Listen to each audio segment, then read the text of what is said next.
সুপ্রভাত। আজ 18ই জানুয়ারি। আজকের দিনে আমরা চিন্তা করতে পারি, সাধারণ লোক অহংকার পরবশ হইয়া চলে। উন্নত মানুষ জানে যে ভগবানই তাহার ভিতর দিয়া নিজেকে প্রকাশ করিতেছে। আজকের উপদেশ: আমাদের অভ্যাস করিতে হইবে ভগবৎ চেতনা। উন্নত কিছুর দিকে আমাদের চোখ খুলিয়া তাকাইতে হইবে।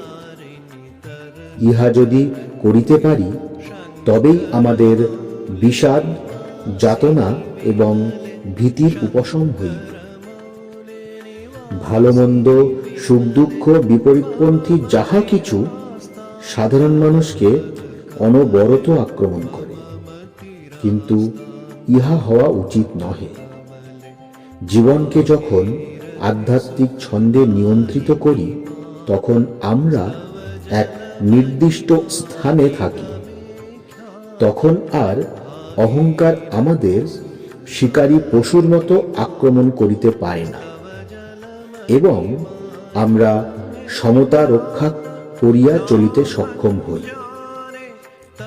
আসুন আমরা আজ সবাই মিলে প্রার্থনা করি, বিশ্বের সেই পরম দেবতা যেন আমাকে রক্ষা করেন।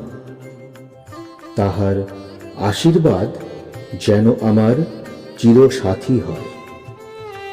আমি যেন সর্বদা তাহার ইচ্ছায় ইচ্ছা মিলাইয়া কাজ করিয়া যাই।